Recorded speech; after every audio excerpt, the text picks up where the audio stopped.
ಕಾಲ್ ತುಳಿತ ಆಗಿದ್ದು ಸಿಎಂಗೆ ಗೊತ್ತೇ ಇರಲಿಲ್ವಂತೆ. 11 ಜನ ಮೃತಪಟ್ಟರಲ್ಲ. ಆರ್ಸಿಬಿ ಸಂಭ್ರಮಾಚರಣೆಯ ವೇಳೆ ಆಗಿರುವಂತ ಕಾಲ್ ತುಳಿತ ಇದು ಮುಖ್ಯಮಂತ್ರಿಗಳಿಗೆ ಗೊತ್ತೇ ಇಲ್ವಂತೆ. 11 ಜನ ಮೃತಪಟ್ಟರೆ ಇದು ಇಷ್ಟು ದೊಡ್ಡ ವಿಚಾರ. ಸಂಭ್ರಮಾಚರಣೆ ವೇಳೆ ಕಾಲ್ ತುಳಿತದ ಬಗ್ಗೆ ಮುಖ್ಯಮಂತ್ರಿಗಳಿಗೆ ಆರಂಭದಲ್ಲಿ ಗೊತ್ತಿರಲಿಲ್ವಂತೆ. ಆರ್ಸಿಬಿ ಸಂಭ್ರಮಾಚರಣೆಯ ದುರಂತದ ಬಗ್ಗೆ ಕಲಾಪದಲ್ಲಿ ಚರ್ಚೆ ಆಗುತ್ತೆ. 11 ಜನ ಆರ್ಸಿಬಿ ಫ್ಯಾನ್ಸ್ ಸಾವಿನ ವಿಚಾರ ಸಿಎಂಗೆ ಗೊತ್ತಿರಲಿಲ್ವಂತೆ.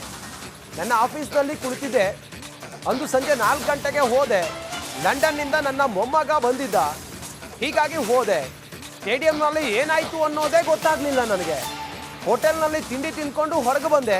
ಅಲ್ಲಿ ಏನಾಯಿತು ಅನ್ನೋದೇ ನನಗೆ ಗೊತ್ತಾಗಲಿಲ್ಲ ಅಂಥೇಳಿ ವಿಧಾನಸೌಧದಲ್ಲಿ ಕಲಾಪ ನಡೀತಾ ಇತ್ತಲ್ಲ, ಆಗ ಸಿಎಂ ಸಿದ್ದರಾಮಯ್ಯನವರು ಈ ಮಾತನ್ನು ಹೇಳಿದ್ದಾರೆ.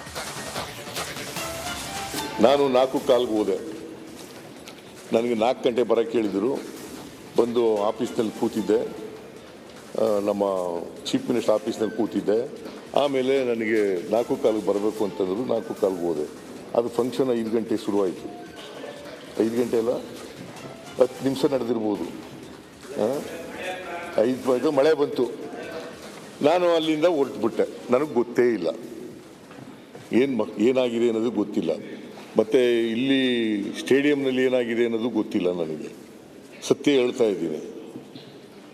ತಿಂಡಿ ತಿನ್ಕೊಂಡು ಹೋಟೆಲ್ನಲ್ಲಿ ಈಚೆ ಬಂದ ಮೇಲೆ ಬರಲಿಲ್ಲ. ನಾನು ಗವರ್ನರ್ಗೆ ನಾನೇ ಫೋನ್ ಮಾಡಿದೆ, ನೀವು ಬರ್ರಿ ಅಂತ. ರಾಜ್ಯಪಾಲರಿಗೆ ನಾನೇ ಫೋನ್ ಮಾಡಿ ಹೇಳಿದೆ, ಬರ್ರಿ ನೀವು ನಾವು ಅಂತ ಹೇಳ್ತೀವಿ. ನಾನು, ಗವರ್ನರು, ಡೆಪ್ಟಿ ಚೀಫ್ ಮಿನಿಸ್ಟರು, ಗೃಹ ಮಂತ್ರಿಗಳು, ಇನ್ನೂ ಕೆಲವು ಮಂತ್ರಿಗಳೆಲ್ಲ ಇದ್ದರು. ಅದು ಏನು ಭಾಳ ಗೊಂದಲ ಆಗೋಯ್ತು ಅಂತ ಒಂದು ಎಲ್ಲ ಫೋಟೋ ಎಲ್ಲ ತೋರಿಸಿದ್ರು. ನಿಜ, ಈ ಉನ್ಮಾದ ಇದೆಯಲ್ಲ, ಸಮೂಹ ಸನ್ನಿ ಇದೆಯಲ್ಲ, ಇದರಲ್ಲಿ ಅನೇಕ ಸಾರಿ ಇವರು ಫೋನ್ ತಗೊಂಡು ಹೇಳಿದ್ರು ಡಿ ಕೆ ಶಿವಕುಮಾರ್. ಆದರೆ ಜನ ಕೇಳೋ ಪರಿಸ್ಥಿತಿಯಲ್ಲಿ ಇರಲಿಲ್ಲ ಅವತ್ತು. ಕಾಲ್ ತುಳಿತ ಆಗಿದ್ದು ಸಿಎಂಗೆ ಗೊತ್ತೇ ಇರಲಿಲ್ವಂತೆ. 11 ಜನ ಮೃತಪಟ್ಟರಲ್ಲ. ಆರ್ಸಿಬಿ ಸಂಭ್ರಮಾಚರಣೆಯ ವೇಳೆ ಆಗಿರುವಂತ ಕಾಲ್ ತುಳಿತ ಇದು ಮುಖ್ಯಮಂತ್ರಿಗಳಿಗೆ ಗೊತ್ತೇ ಇಲ್ವಂತೆ. 11 ಜನ ಮೃತಪಟ್ಟರೆ ಇದು ಇಷ್ಟು ದೊಡ್ಡ ವಿಚಾರ. ಸಂಭ್ರಮಾಚರಣೆ ವೇಳೆ ಕಾಲ್ ತುಳಿತದ ಬಗ್ಗೆ ಮುಖ್ಯಮಂತ್ರಿಗಳಿಗೆ ಆರಂಭದಲ್ಲಿ ಗೊತ್ತಿರಲಿಲ್ವಂತೆ. ಆರ್ಸಿಬಿ ಸಂಭ್ರಮಾಚರಣೆಯ ದುರಂತದ ಬಗ್ಗೆ ಕಲಾಪದಲ್ಲಿ ಚರ್ಚೆ ಆಗುತ್ತೆ. 11 ಜನ ಆರ್ಸಿಬಿ ಫ್ಯಾನ್ಸ್ ಸಾವಿನ ವಿಚಾರ ಸಿಎಂಗೆ ಗೊತ್ತಿರಲಿಲ್ವಂತೆ. ನನ್ನ ಆಫೀಸ್ನಲ್ಲಿ ಕುಳಿತಿದ್ದೆ. ಅಂದು ಸಂಜೆ 4 ಗಂಟೆಗೆ ಹೋದೆ. ಲಂಡನ್ನಿಂದ ನನ್ನ ಮೊಮ್ಮಗ ಬಂದಿದ್ದ, ಹೀಗಾಗಿ ಹೋದೆ. ಸ್ಟೇಡಿಯಂನಲ್ಲಿ ಏನಾಯಿತು ಅನ್ನೋದೇ ಗೊತ್ತಾಗಲಿಲ್ಲ ನನಗೆ. ಹೋಟೆಲ್ನಲ್ಲಿ ತಿಂಡಿ ತಿಂದ್ಕೊಂಡು ಹೊರಗೆ ಬಂದೆ. ಅಲ್ಲಿ ಏನಾಯಿತು ಅನ್ನೋದೇ ನನಗೆ ಗೊತ್ತಾಗಲಿಲ್ಲ ಅಂಥೇಳಿ ವಿಧಾನಸೌಧದಲ್ಲಿ ಕಲಾಪ ನಡೀತಾ ಇತ್ತಲ್ಲ, ಆಗ ಸಿಎಂ ಸಿದ್ದರಾಮಯ್ಯನವರು ಈ ಮಾತನ್ನು ಹೇಳಿದ್ದಾರೆ. ನಾನು 4:15 ಹೋದೆ. ನನಗೆ 4 ಗಂಟೆ ಬರೋಕ್ಕೆ ಹೇಳಿದರು. ಬಂದು ಆಫೀಸ್ನಲ್ಲಿ ಕೂತಿದ್ದೆ, ನಮ್ಮ ಚೀಫ್ ಮಿನಿಸ್ಟರ್ ಆಫೀಸ್ನಲ್ಲಿ ಕೂತಿದ್ದೆ. ಆಮೇಲೆ ನನಗೆ 4:15 ಬರಬೇಕು ಅಂತಂದರು. 4:15 ಹೋದೆ. ಅದು ಫಂಕ್ಷನ್ 5 ಗಂಟೆ ಶುರುವಾಯಿತು. 5 ಗಂಟೆ ಅಲ್ಲ, 10 ನಿಮಿಷ ನಡೆದಿರ್ಬೋದು. 5 ಮಳೆ ಬಂತು. ನಾನು ಅಲ್ಲಿಂದ ಹೊರಟುಬಿಟ್ಟೆ. ನನಗೆ ಗೊತ್ತೇ ಇಲ್ಲ ಏನಾಗಿದೆ ಅನ್ನೋದು ಗೊತ್ತಿಲ್ಲ. ಮತ್ತು ಇಲ್ಲಿ ಸ್ಟೇಡಿಯಂನಲ್ಲಿ ಏನಾಗಿದೆ ಅನ್ನೋದು ಗೊತ್ತಿಲ್ಲ ನನಗೆ. ಸತ್ಯ ಹೇಳ್ತಾ ಇದ್ದೀನಿ. ತಿಂಡಿ ತಿನ್ಕೊಂಡು ಹೋಟೆಲ್ನಲ್ಲಿ ಈಚೆ ಬಂದ ಮೇಲೆ ಬರಲಿಲ್ಲ. ನಾನು ಗವರ್ನರ್ಗೆ ನಾನೇ ಫೋನ್ ಮಾಡಿದೆ, ನೀವು ಬರ್ರಿ ಅಂತ. ರಾಜ್ಯಪಾಲರಿಗೆ ನಾನೇ ಫೋನ್ ಮಾಡಿ ಹೇಳಿದೆ, ಬರ್ರಿ ನೀವು ನಾವು ಅಂತ ಹೇಳ್ತೀವಿ. ನಾನು, ಗವರ್ನರು, ಡೆಪ್ಟಿ ಚೀಫ್ ಮಿನಿಸ್ಟರು, ಗೃಹ ಮಂತ್ರಿಗಳು, ಇನ್ನೂ ಕೆಲವು ಮಂತ್ರಿಗಳೆಲ್ಲ ಇದ್ದರು. ಅದು ಏನು ಭಾಳ ಗೊಂದಲ ಆಗೋಯ್ತು ಅಂತ ಒಂದು ಎಲ್ಲ ಫೋಟೋ ಎಲ್ಲ ತೋರಿಸಿದ್ರು. ನಿಜ, ಈ ಉನ್ಮಾದ ಇದೆಯಲ್ಲ, ಸಮೂಹ ಸನ್ನಿ ಇದೆಯಲ್ಲ, ಇದರಲ್ಲಿ ಅನೇಕ ಸಾರಿ ಇವರು ಫೋನ್ ತಗೊಂಡು ಹೇಳಿದ್ರು ಡಿ ಕೆ ಶಿವಕುಮಾರ್.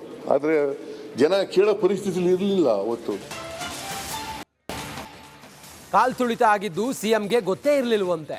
11 ಜನ ಮೃತಪಟ್ಟರಲ್ಲ. ಆರ್ಸಿಬಿ ಸಂಭ್ರಮಾಚರಣೆಯ ವೇಳೆ ಆಗಿರುವಂತ ಕಾಲ್ ತುಳಿತ ಇದು ಮುಖ್ಯಮಂತ್ರಿಗಳಿಗೆ ಗೊತ್ತೇ ಇಲ್ವಂತೆ. 11 ಜನ ಮೃತಪಟ್ಟರೆ ಇದು ಇಷ್ಟು ದೊಡ್ಡ ವಿಚಾರ.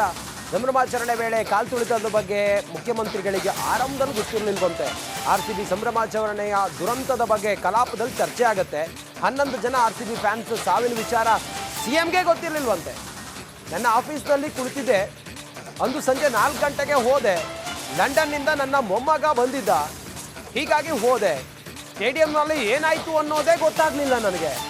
ಹೋಟೆಲ್ನಲ್ಲಿ ತಿಂಡಿ ತಿಂದ್ಕೊಂಡು ಹೊರಗೆ ಬಂದೆ, ಅಲ್ಲಿ ಏನಾಯಿತು ಅನ್ನೋದೇ ನನಗೆ ಗೊತ್ತಾಗಲಿಲ್ಲ ಅಂಥೇಳಿ ವಿಧಾನಸೌಧದಲ್ಲಿ ಕಲಾಪ ನಡೀತಾ ಇತ್ತಲ್ಲ, ಆಗ CM ಸಿದ್ದರಾಮಯ್ಯನವರು ಈ ಮಾತನ್ನು ಹೇಳಿದ್ದಾರೆ.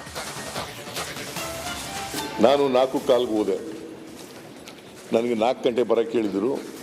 ಬಂದು ಆಫೀಸ್ನಲ್ಲಿ ಕೂತಿದ್ದೆ, ನಮ್ಮ ಚೀಫ್ ಮಿನಿಸ್ಟರ್ ಆಫೀಸ್ನಲ್ಲಿ ಕೂತಿದ್ದೆ. ಆಮೇಲೆ ನನಗೆ 4:15 ಬರಬೇಕು ಅಂತಂದರು. 4:15 ಹೋದೆ. ಅದು ಫಂಕ್ಷನ್ 5 ಗಂಟೆ ಶುರುವಾಯಿತು.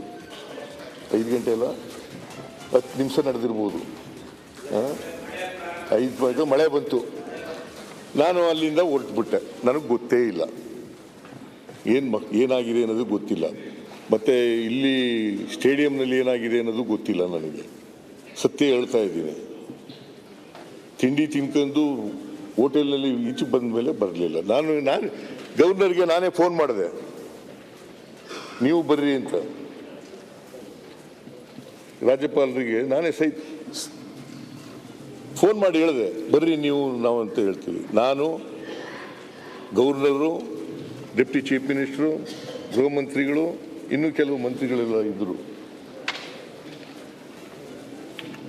ಅದು ಏನು ಭಾಳ ಗೊಂದಲ ಆಗೋಯ್ತು ಅಂತ ಒಂದು ಎಲ್ಲ ಫೋಟೋ ಎಲ್ಲ ತೋರಿಸಿದ್ರು. ನಿಜ, ಈ ಉನ್ಮಾದ ಇದೆಯಲ್ಲ, ಸಮೂಹ ಸನ್ನಿ ಇದೆಯಲ್ಲ, ಇದರಲ್ಲಿ ಅನೇಕ ಸಾರಿ ಇವರು ಫೋನ್ ತಗೊಂಡು ಹೇಳಿದ್ರು DK ಶಿವಕುಮಾರ್. ಆದರೆ ಜನ ಕೇಳೋ ಪರಿಸ್ಥಿತಿಯಲ್ಲಿ ಇರಲಿಲ್ಲ ಅವತ್ತು. ಕಾಲ್ ತುಳಿತ ಆಗಿದ್ದು CMಗೆ ಗೊತ್ತೇ ಇರಲಿಲ್ವಂತೆ. 11 ಜನ ಮೃತಪಟ್ರಲ್ಲ, RCB ಸಂಭ್ರಮಾಚರಣೆಯ ವೇಳೆ ಆಗಿರುವಂಥ ಕಾಲ್ ತುಳಿತ, ಇದು ಮುಖ್ಯಮಂತ್ರಿಗಳಿಗೆ ಗೊತ್ತೇ ಇಲ್ವಂತೆ. 11 ಜನ ಮೃತಪಟ್ಟರೆ ಇದು ಇಷ್ಟು ದೊಡ್ಡ ವಿಚಾರ. ಸಂಭ್ರಮಾಚರಣೆ ವೇಳೆ ಕಾಲ್ ತುಳಿತದ ಬಗ್ಗೆ ಮುಖ್ಯಮಂತ್ರಿಗಳಿಗೆ ಆರಂಭದಲ್ಲಿ ಗೊತ್ತಿರಲಿಲ್ವಂತೆ. RCB ಸಂಭ್ರಮಾಚರಣೆಯ ದುರಂತದ ಬಗ್ಗೆ ಕಲಾಪದಲ್ಲಿ ಚರ್ಚೆ ಆಗುತ್ತೆ. 11 ಜನ RCB ಫ್ಯಾನ್ಸ್ ಸಾವಿನ ವಿಚಾರ CMಗೆ ಗೊತ್ತಿರಲಿಲ್ವಂತೆ.